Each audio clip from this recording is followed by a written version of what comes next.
Hola, buenas tardes compañeros y profesor, mi nombre es Alex Ramírez y soy parte del equipo que va a exponer la unidad 7 del temario. Mi equipo está compuesto por Avedaño Domínguez Roberto, Barajas Tania Jessica, Hernández Martínez Isaac, Muñoz Ramírez Daniela, Morales Guillermo Miguel y Ramírez Valderas Alexis, que soy yo. Vamos a exponer la unidad 7 del temario, así que sin más por el momento los dejo con mi compañero que les va a exponer el tema número 1. La siguiente parte de la exposición veremos qué son las finanzas públicas y cuáles son las políticas financieras. Las finanzas públicas vamos a componerla por pública y por finanzas. Las finanzas no solamente abarcan las cuestiones del Estado, también pueden ser finanzas personales o finanzas corporativas, es decir, para empresas. Las finanzas tienen como propósito ver en qué estado de salud se encuentra la situación económica o la economía de cualquiera de estos entes, ya sea de una empresa, de una persona o del Estado. Entonces, público, es decir, que hablamos de cómo el Estado gasta ese dinero. Las finanzas son una disciplina que abarca ese estudio minucioso, es un estudio minucioso a través del cual, en este caso, la Auditoría Superior de la Federación es el encargado de vigilar y estudiar cómo se gastó el dinero recaudado en el presupuesto de egresos. El año fiscal que corrió anterior a su estudio se va a emitir a través de una serie de dictámenes que tiene que aprobar a la vez la Cámara de Diputados. La Cámara de Diputados va a revisar todos esos gastos o erogaciones que se hicieron por parte del Estado a través de esa disciplina que son las finanzas públicas. Ahora veremos que la política financiera abarca una serie de objetivos e instrumentos con los que el Estado cuenta para garantizar lo que es el crecimiento socioeconómico de nuestro país a través de una serie de políticas como las fiscales, las de gasto público, las políticas monetarias, las políticas crediticias y las políticas bancarias. Muy bien, entendiendo entonces que son una serie de instrumentos, vamos a ver algo que es muy importante y es la política fiscal. La política fiscal trae impuestos, es decir, una serie de contribuciones que cada persona tiene que pagar estando bajo unos preceptos de ley. Cuando embonen algún supuesto jurídico, tienen que empezar a contribuir. Por ejemplo, un asalariado tiene que pagar impuestos, las empresas tienen que pagar impuestos. Esto tratándose de impuestos indirectos. Aparte existen los impuestos directos, que es por ejemplo el IVA que todos pagamos, o los IEPS, los impuestos especiales sobre producción y servicios, como por ejemplo la gasolina. También existen los derechos. Los derechos son unos pagos que se hacen por utilizar a veces patrimonio del Estado o servicios que el Estado presta. Un claro ejemplo es el agua. Nosotros pagamos esos derechos por utilizar el servicio de agua potable. La política fiscal también abarca cuestiones impositivas, es decir, las tasas de interés, por ejemplo, la de referencia, que en este caso está manejado por el Banco de México, pero la Secretaría de Hacienda emite recomendaciones que son tomados muy en cuenta para ver en qué nivel se puede centrar las tasas impositivas, es decir, el pago de intereses o los intereses que manejan los bancos, tomando en cuenta la referencia que da el Banco de México. La política fiscal prácticamente nace en 1929 con un economista inglés llamado John Maynard Keynes. Él fue el principal impulsor de las políticas fiscales porque se dio una crisis, que es la crisis del 29 con la caída de Wall Street, donde se perdieron miles de empleos, se cayó la productividad de Estados Unidos. Entonces, este economista había formulado una teoría que el gobierno debía de gastar más y bajar las tasas de interés. Entonces es el principal fundador de esta política. ¿Qué más abarca? Se abarca tres cuestiones muy importantes, que es la política fiscal discrecional, que se da en cualquier momento, es decir, que no requiere que esté en ninguno de los dos supuestos que voy a mencionar más adelante. Y hasta también la política fiscal contractiva y la expansionista. Un claro ejemplo lo podemos tener hoy. Hoy estamos viviendo un proceso de una emergencia sanitaria que va a traer implicaciones o repercusiones económicas. Es decir, están perdiendo miles de empleos, se están agotando las actividades productivas. Entonces, técnicamente tendríamos o estamos en un proceso de recesión y que en unos meses podemos estar en una crisis.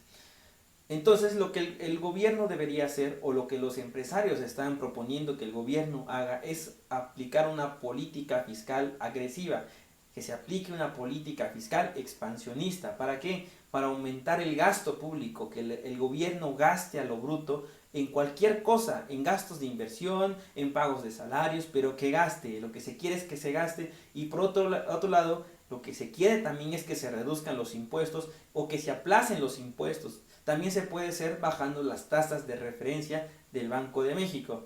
Esa es la política expansionista, cuando se está en un proceso de crisis o en un proceso de recesión.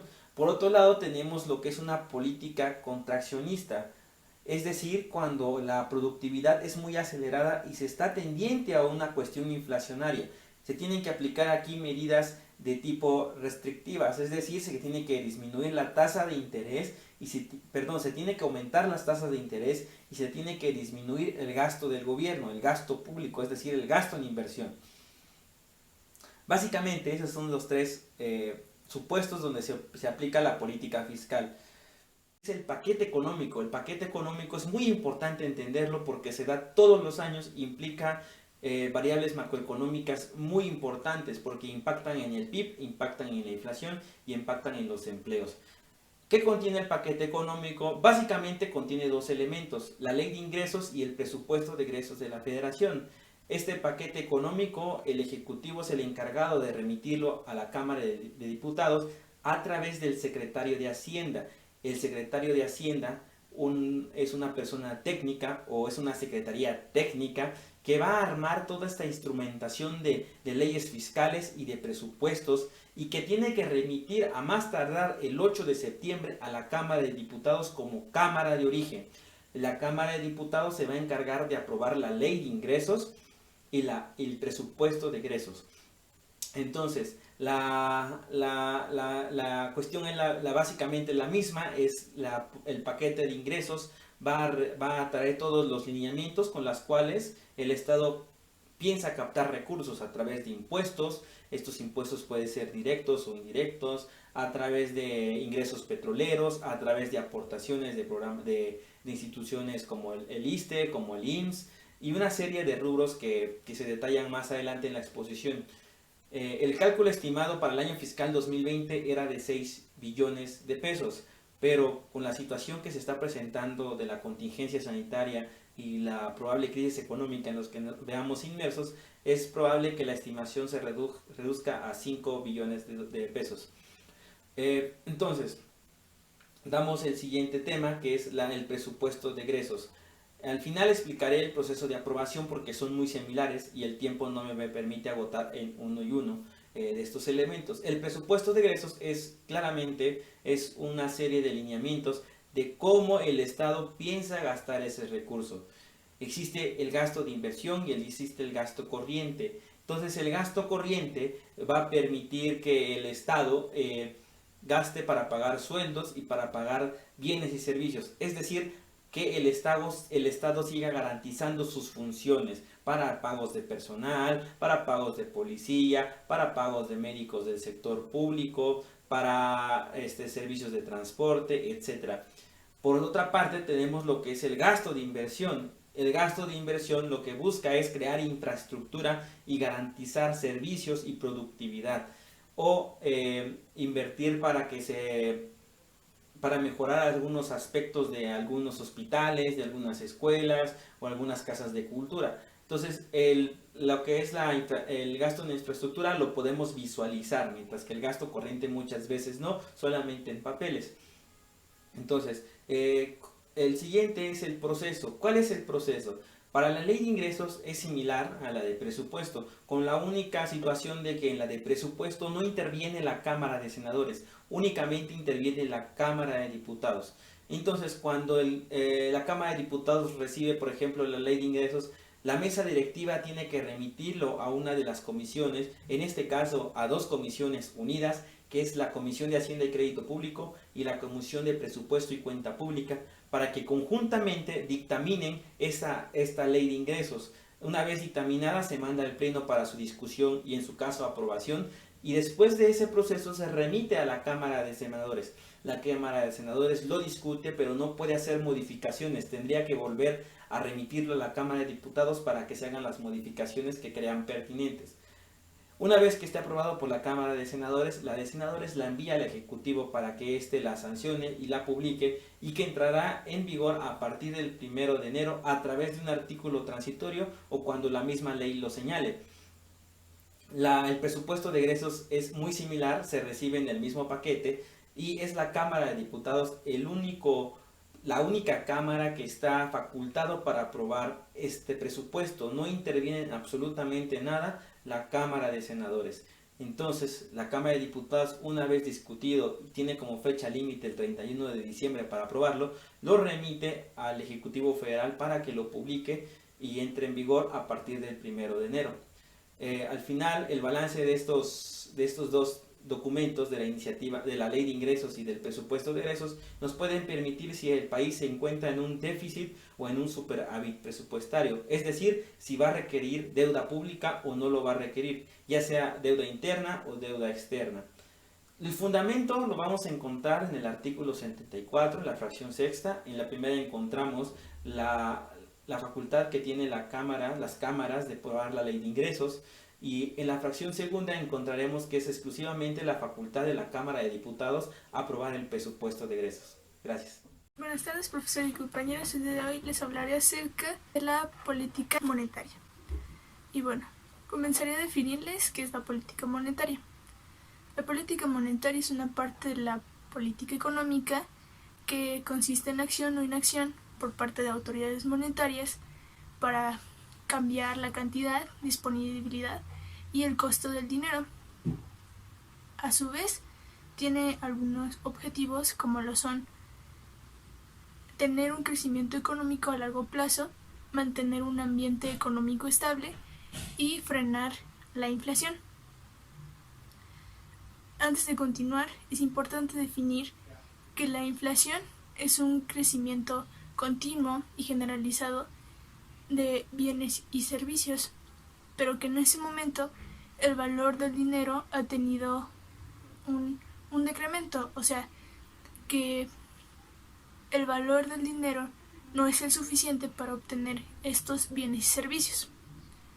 Bueno, entonces decimos que la banca toma decisiones para tener un control para la fijación de precios, y estas decisiones pueden ser buenas o malas.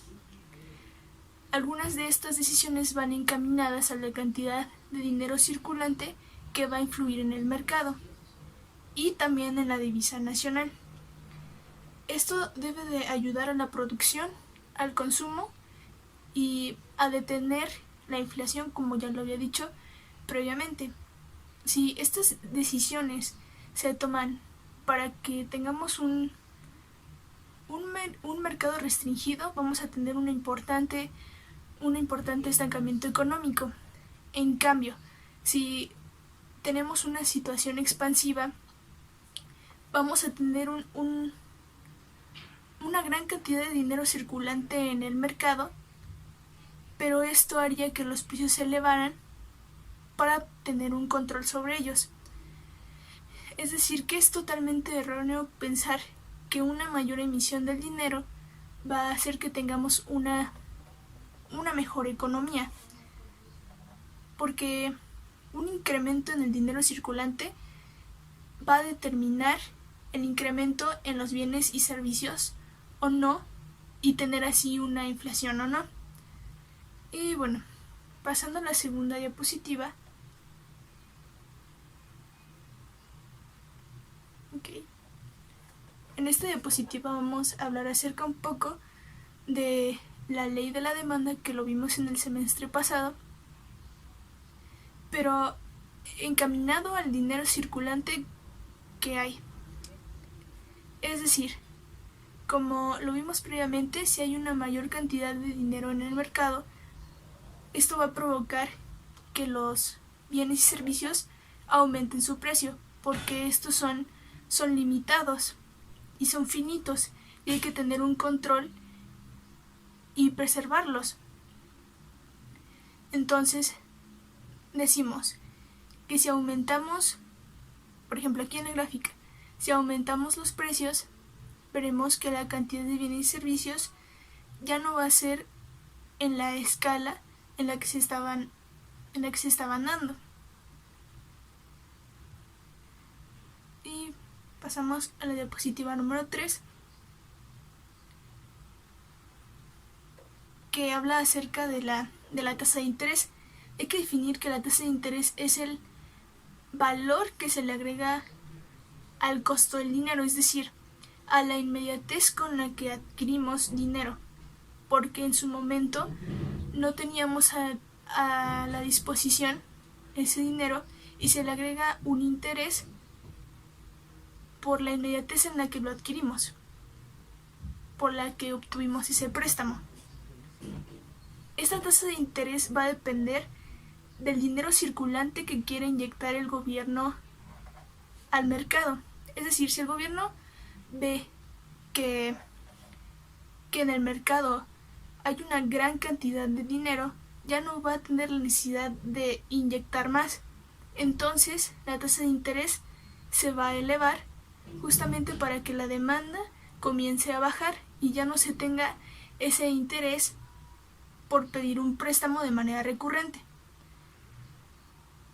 En cambio, si el gobierno ve que ya no hay dinero suficiente en el mercado, va a bajar la tasa de interés y la demanda entonces va a ser mayor a pedir este préstamo, y con esto inyectaría el dinero suficiente para tener una liquidez, que esto se le denominaría una tasa de redescuento, que más adelante voy a explicar. Bueno, continuamos con el Banco de México y decimos que es un organismo constitucionalmente autónomo tanto en sus funciones como en su administración, y esta autonomía le permite tomar medidas necesarias para que exista una armonía en el sistema de pagos, en mantener el equilibrio de la moneda, en tener el control en la inflación, en que se tenga un sistema financiero sólido y eficaz que incentive la inversión y la productividad. Y tiene un fundamento en el artículo 28 constitucional, en el párrafo 6 y en el párrafo 8. Veremos a continuación. En el párrafo 6 nos dice que el Estado tendrá un banco central que será autónomo en el ejercicio de sus funciones y en su administración. Su objetivo prioritario será procurar la estabilidad del poder adquisitivo de la moneda nacional, fortaleciendo con ello la rectorial del desarrollo nacional que corresponde al Estado. Continuando con el párrafo número 8 del artículo 28 constitucional, me importa destacar aquí que la conducción del banco estará a cargo de personas que serán designadas por el presidente de la República, que tendrá una aprobación de la Cámara de Senadores o de la Comisión Permanente. Ser un poquito largo, es lo que me importaba de ese párrafo. Ahora les diré que el Banco de México tiene una ley específica para él, en donde en el artículo 3 nos dice que el banco desempeñará las siguientes funciones. La primera de ellas es regular la emisión, la circulación de la moneda, los cambios, la intermediación, los servicios financieros y tener un sistema de pagos. En su segunda fracción nos dice que va a operar en instituciones de crédito como como los bancos de reserva. En la fracción número 3 nos dice que va a prestar servicios de tesorería al gobierno federal. También va a fungir como asesor del gobierno federal en materia económica. Va a participar en el Fondo Monetario Internacional y en otros organismos de cooperación financiera internacional, y va a operar con los organismos de la fracción anterior, con bancos centrales, con otras personas morales extranjeras que ejerzan funciones de autoridad en materia financiera. Y bueno, por último se encarga de emitir los billetes y ordenar la acuñación de la moneda metálica. Y pasando a otro tema, con los instrumentos primarios de la política económica. Iniciamos con el primero de ellos, que sería las opciones de mercado abierto o operaciones de mercado abierto. Esto es un mecanismo del gobierno para la obtención de recursos, para colocar instrumentos financieros orientados a la compra y a la venta de valores gubernamentales en el mercado financiero por el Banco Central. La segunda de ellas es el redescuento, que ya lo había explicado con anterioridad, que se refería a bajar la tasa de interés para que haya una mayor inyección de dinero circulante en el mercado. La tercera es el porcentaje de reservas obligatorias, es decir, que se tiene que tener una bóveda, un depósito en donde se pueda tener un dinero resguardado que se utilice en ocasiones o en circunstancias futuras que sean realmente necesarias. Otros instrumentos sería un encaje legal, que se refiere a la cantidad de dinero que la banca deberá mantener como reserva en el Banco Central para garantizar los depósitos totales. Y por último, el coeficiente de liquidez, que es mucho más sencillo, que se refiere a la cantidad suficiente de liquidez que toda institución bancaria debe de tener.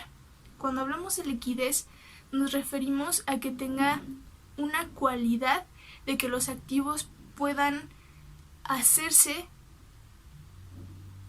un dinero en efectivo de manera inmediata, para que pueda hacer frente a las obligaciones contraídas con los ahorradores y que pueda responder en el momento en el que ellos lo quieran. Y bueno, por mi parte ha sido todo. Gracias. Soy el alumno Morales Guillermo Miguel y hoy les voy a hablar sobre la actividad financiera del Estado. Primero vamos a ver su definición, sus aspectos y sus fases. Primero la definición, tomamos el concepto de Joaquín B. Ortega, un fiscalista mexicano, que nos dice que es la actividad que desarrolla el Estado con el objeto de procurarse los medios necesarios para los gastos públicos destinados a la satisfacción de las necesidades públicas y en general a la realización de sus propios fines. Entre los aspectos vamos que está el aspecto económico, el aspecto político, el aspecto jurídico y el aspecto sociológico. En el aspecto económico podemos decir que sin dudar tiene una dimensión económica, por cuanto que se ocupa de la obtención o inversión de los recursos de esta índole necesarios para el cumplimiento de aquellos fines que acabamos de explicar. Sostiene que la actividad financiera tiene naturaleza política. Aquí ya nos adentramos más al segundo aspecto, el aspecto político. ¿Por qué decimos que tiene naturaleza política? Bueno, ya que todos los principios económicos, étnicos, sociales, técnicos, jurídicos y que el ente público utiliza en el desarrollo de su actividad financiera, a pesar de la particular eficacia que alternativamente adquieren, quedan siempre subordinados al principio político que domina y endereza toda la actividad financiera. Vamos con el aspecto jurídico. En este aspecto jurídico vemos la definición o la explicación de Giannini, que precisa con toda razón que la actividad financiera es una rama del derecho administrativo, es una rama de la actividad administrativa y aparece como tal regulada en el derecho objetivo. Es decir, todas sus manifestaciones de voluntad en el campo de la administración y las relaciones con los particulares que ésta se encuentran en la ley su fundamental disciplina. Vamos con el aspecto sociológico. Este aspecto resulta de que el régimen de los tributos y de los gastos públicos ejerce una determinada influencia, más o menos decisiva, sobre los grupos sociales que operan dentro del Estado. Los fines políticos de los impuestos aparecen muchas veces inspirados y condicionados por las apetencias y anhelos que laten en los grupos sociales, como actúan dentro de cada organización política. Vamos ahora con las fases que son tres. Primero es la obtención de los ingresos, las cuales pueden afluir al Estado tanto por institutos de derechos privados o como por medio de institutos de derecho público. En el primero que les comento es por derecho privado, como es la explotación de su propio patrimonio, ya sea empresas industriales, renta de inmuebles, venta de inmuebles también. Y en el último, como por medio de institutos de derecho público, se puede decir por tributos o por institutos mixtos, como la contratación de empréstitos o la emisión de bonos. Después tenemos la gestión o manejo de los recursos obtenidos, así como la administración y explotación de sus propios bienes patrimoniales y de carácter permanente. Por último, entre las últimas fases tenemos la realización de un conjunto variadísimo de derogaciones. Esto es para el sostenimiento de las funciones públicas, la prestación de los servicios públicos y la realización de otras muy diversas actividades y gestiones que el Estado moderno se ha echado a Y por cuenta. último, como conclusión sobre el tema de la actividad financiera del Estado, me encantaría recalcar estas conexiones que tienen sobre el aspecto económico, político, sociológico y jurídico. Primero me gustaría comenzar cómo estos se entrelazan, ya que en el aspecto económico nos dicen que es la obtención de recursos por parte del Estado. Eh, Cuando decimos por parte del Estado ya estamos diciendo que es el aspecto político, que es el encargado de la gestión y distribución de estos recursos. Ahora, ¿con qué fin? Es para satisfacer las necesidades públicas de los gobernados, de los ciudadanos, etcétera. Y aquí ya entra el tema del aspecto sociológico, ya que el Estado debe de conocer qué es lo que le exige su pueblo para saber en qué es lo que va a distribuir. También el Estado, mediante otras disciplinas, ya sea científicas, de investigación o censos, podrá y deberá saber igual qué necesidades debe de cubrir para su población. Qué población, si le está pidiendo deficiencia en el transporte público o mayor inversión en la educación o en la seguridad. Tal vez hay muchos asaltos, robos, secuestro, ya sea igual, de todo conlleva, ¿no? Por educación o por falta de medicamentos y tienen que llegar a esas acciones ilícitas. Y por último, el aspecto jurídico, ¿cómo se relaciona? Bueno, el Estado, el encargado, claro, el funcionario público encargado de distribuir estos recursos, su actuar no va a ser por sí solo, sino deberá ser apegado a los ordenamientos jurídicos. Ya vimos igual en nuestra exposición que está regulado por el derecho objetivo y que igual está dentro de las actividades administrativas. Entonces, aquí ya resalté las conexiones entre estos cuatro aspectos y su importancia es que todos deberíamos saber esto y conocer este tema para saber cómo el papel fundamental del Estado para la distribución de estos recursos para satisfacer las necesidades de los ciudadanos. Muchas gracias. La Ley Federal de Presupuesto y Responsabilidad Hacendaria. Esta ley contiene diversos aspectos de interés para las finanzas públicas, relativamente a las entidades federativas, ya que éstas aseguran la participación de los ingresos excedentes, así como la institucionalización del programa para el fortalecimiento de las entidades federativas, que en sus siglas son el PAFEP. La regulación de los recursos transferidos a las entidades federativas, la regionalización de los gastos, entre otras circunstancias. El propósito de esta ley reside en lograr un mejor sistema, más eficiente, más capaz, al igual que la vinculación integral de la planeación que ésta tiene, actualizar la Ley de Presupuesto, Contabilidad y Gasto Público vigente que data del año de 1976, al igual que establecer medidas que fortalezcan la coordinación y colaboración de los poderes ejecutivo y legislativo, al igual que procurar la disciplina fiscal, regular la transparencia y acceso a la información, la aplicación de ingresos excedentes en cada ejercicio, regular la autonomía presupuestaria y la contabilidad gubernamental, integrar el concepto de pluralidad, al igual que instrumentar mecanismos para evaluar la visibilidad de la inversión pública, evitar la discrecionalidad tanto en interpretación de la misma ley como la asignación de los recursos públicos.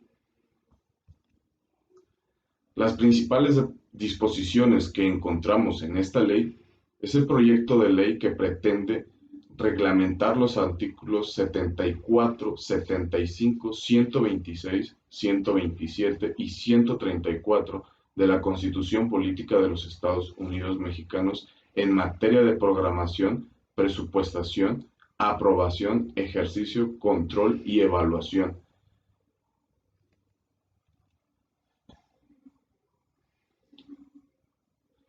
Al igual que el otorgamiento de subsidios o donativos a entidades federativas. Este se encuentra fundamentado en el artículo 10 de la ley, ya que se regula el otorgamiento de subsidios o donativos por partes de las dependencias y entidades a entidades federativas o particulares, al igual que la vinculación integral del proceso, planificación, programación, presupuesto y equilibrio presupuestario, que se ordena en la Ley de Ingreso y el Presupuesto de Egreso. El tratamiento de ingresos excedentes o ajustes presupuestales, que se fundamentan en los artículos 19, 20 y 21 de la Ley Federal de Presupuesto y Responsabilidad Hacendaria, el cual se considera el tratamiento de los ingresos excedentes que resultan en el ejercicio fiscal respecto a los ingresos autorizados en la ley ya citada.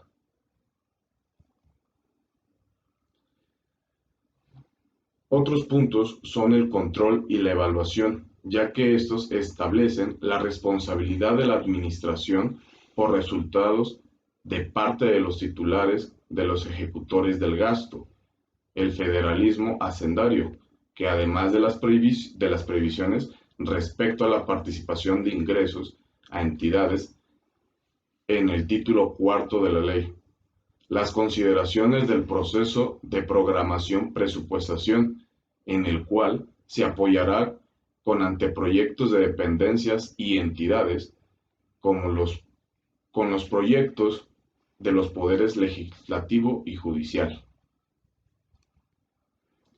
La Ley General de Deuda Pública. Esta regula y establece la contratación de empréstitos en el exterior e interior del país y de organismos que están facultados para ello. La Ley General de la Deuda Pública es el conjunto de disposiciones jurídicas que norman la programación, negociación, contratación, autorización, manejo, registro y vigilancia de la deuda pública, financiera y externa, interna y externa, a cargo de las entidades de la Administración Pública Federal. El marco jurídico. El marco jurídico de la deuda pública radica en la Constitución Política de los Estados Unidos Mexicanos, el cual se establece en el artículo 73, fracción octava, que el Congreso tiene la facultad para dar bases sobre las cuales el Ejecutivo pueda celebrar empréstitos y otorgar garantías sobre el crédito de la nación para aprobar estos mismos empréstitos y además reconocer y mandar a pagar la deuda nacional. La clasificación de la deuda. En primer término tenemos el origen, la cual se divide en externa e interna. La externa, contamos con los mercados de capitales, los OFIs, comercio exterior, mercado bancario, reestructurados y pidrigas. Los OFIs se dividen en bilaterales y multilaterales. La origen, en cambio, se divide en emisión papel en mercado nacional, fondo de ahorro SAR, banda comercial, las obligaciones de la ley ISSSTE, entre otros. En cuanto al periodo de contratación, se dividen en corto plazo y largo plazo. Al igual que tenemos la moneda, el instrumento y los países de origen. En el instrumento se dividirán en pagarés, bonos, valores gubernamentales, entre otros. La Ley de Adquisiciones, Arrendamientos y Servicios del Sector Público. Esta ley es de orden público y tiene por objeto reglamentar la aplicación del artículo 134 de la Constitución Política de los Estados Unidos Mexicanos. En ellas encontramos las Secretarías de Estado y la Consejería Jurisdicial del Ejecutivo Federal, la Procuraduría General de la República, los organismos descentralizados, las empresas de participación estatal mayoritaria, entre otros. Conclusiones. La Ley Federal de Presupuesto y Responsabilidad Hacendaria marca la pauta acerca de la integración, participación de las entidades federativas, al igual que la regulación que mantendrá los recursos de estos que se transfieren a las entidades, concretar un sistema más capaz, eficaz y establecer una disciplina fiscal, tener un control sobre la autonomía presupuestaria y contabilidad gubernamental. Respecto a la Ley General de la Deuda Pública, regula los empréstitos en el interior y exterior del país, al igual que el resguardo de la deuda pública financiera interna y externa. Cabe mencionar las políticas en materia de adquisiciones, arrendamientos y prestación de servicios, los cuales fomenta la transparencia y la simplificación administrativa en los procedimientos de contrataciones que se efectúen, coadyuvar para la participación de la micro, pequeña y mediana empresa nacional en los procedimientos de contratación en condiciones técnico-económicas competitivas, planear, programar, presupuestar, contratar, ejecutar y controlar las adquisiciones, arrendamientos y servicios que se requieren con una visión integral de corto, mediano y largo plazo. Mi nombre es Daniela Muñoz y la parte del tema que a mí me corresponde dar es Ley de Obras y Servicios relacionados con las mismas. Y bueno, principalmente vamos a referirnos que esta ley consta de 104 artículos, los cuales los dividiremos en esta presentación en disposiciones generales de planeación, presentación y presupuesto, de los procedimientos de contratación, de la licitación pública, de las excepciones de la licitación pública, de los contratos de la ejecución, de la administración directa, de la información verificación y de las infracciones y sanciones. Empezando con las disposiciones generales, tenemos que comprende de los artículos del 1 al 16, de los cuales el primer artículo de esta ley dispone que la ley presente es de orden público y tiene por objeto reglamentar la aplicación del artículo 134 de la Constitución Política de los Estados Unidos Mexicanos en materia de contrataciones públicas, así como en servicios relacionados con esta. En base a este artículo es que de los demás se va a dar las disposiciones generales y se van a ir dando unos poco a poco. Otra disposición que viene en conjunto con el artículo primero es de las obras asociadas a proyectos de infraestructura que requieren inversión a largo plazo y amortizaciones programadas que están sujetas a la aprobación de las cámaras, que en este caso la correspondiente a este es de diputados conforme a las facultades constitucionales. De este apartado es donde nosotros vemos las leyes que disponen para las obras públicas.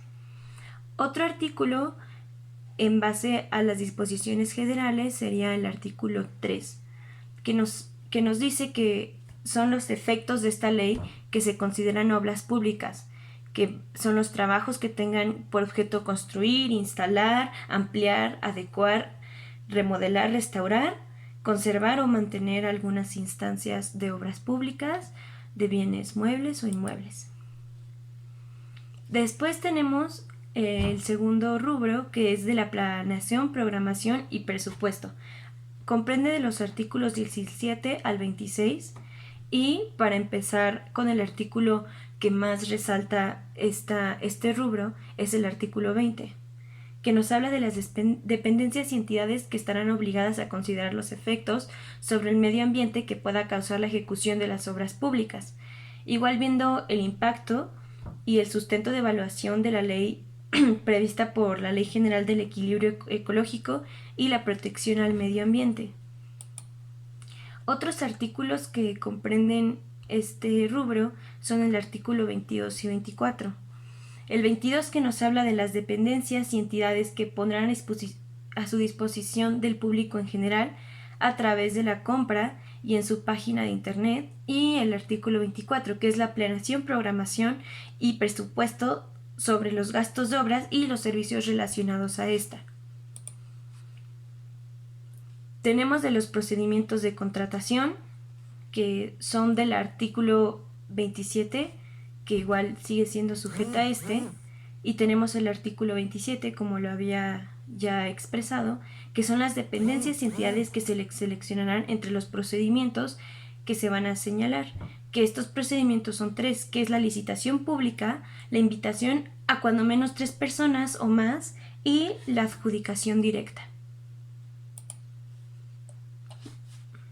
De la licitación pública, cabe resaltar que estos entran en el artículo 30, que habla del carácter de las licitaciones públicas dentro de nuestro país, que son la nacional, la internacional y la internacional abierta.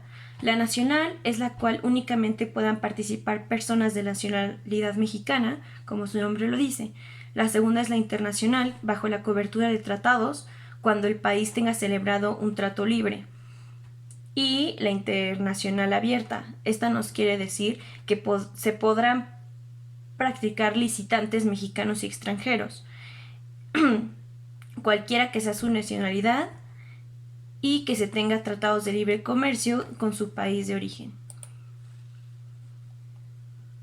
En relación a la licitación pública, tenemos los artículos 39, 40 y 31 de esta ley, resaltando así el más relevante, que es el artículo 39, que es la convocante que se limitará en el fallo de contener las relaciones lícitas cuyas proposiciones se desecharon y las relaciones lícitas cuyas proposiciones resultaron solventes, describiendo en lo general a las dichas.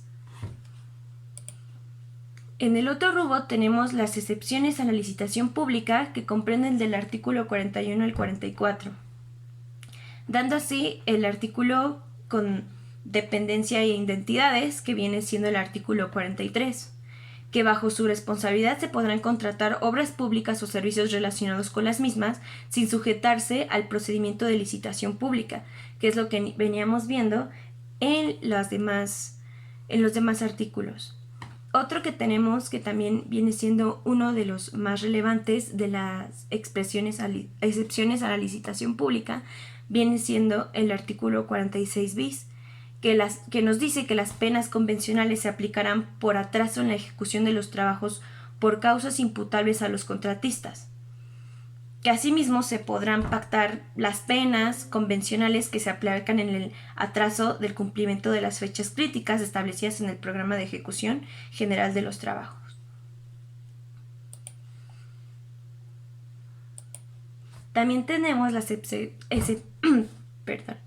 ejecución, que comprende los artículos 51 al 69, dando por más relevante el artículo 51, que nos dice que la ejecución de los trabajos deberán iniciarse en la fecha señalada del contrato respectivo, así como se tiene que hacer en cualquier otro contrato. Igual en estos es muy importante que se siga la fecha señalada en este, y la dependencia o identidad contratante oportunante que se tendrá a la disposición del contratista o en los muebles que deberán llevarse a cabo. Esta, más que nada, es la descripción de la ejecución que se va a llevar en cada uno de estos rubros y este viene siendo el artículo más relevante. Tenemos las infracciones y las sanciones que comprenden de los artículos 77 al 82. El artículo 77 nos describe que los licitantes o contratistas que se infrinjan en las disposiciones de la ley serán sancionados por la Secretaría de Función Pública con multa equivalente a la cantidad de 50,000 veces el salario mínimo de cada uno, general vigente pues en el Distrito Federal, elevado al mes y en la fecha de la infracción que se imponga. Y como últimas disposiciones generales, tenemos la solución de las controversias de la instancia de la conformidad, que comprenden del 83 al 94, del procedimiento de conciliación, que son del 95 al 97, y por último, el de arbitraje con otros mecanismos de solución de las controversias, que se va a dar del 98 al 104. Entonces, todos estos artículos que no se leyeron todos, pero sin embargo se hizo un análisis contextual en donde podríamos colocar los más relevantes para la materia, y con esto concluyo la presentación de la Ley de Obras y Servicios relacionados con las mismas. Por último, les voy a explicar qué es el sistema financiero mexicano.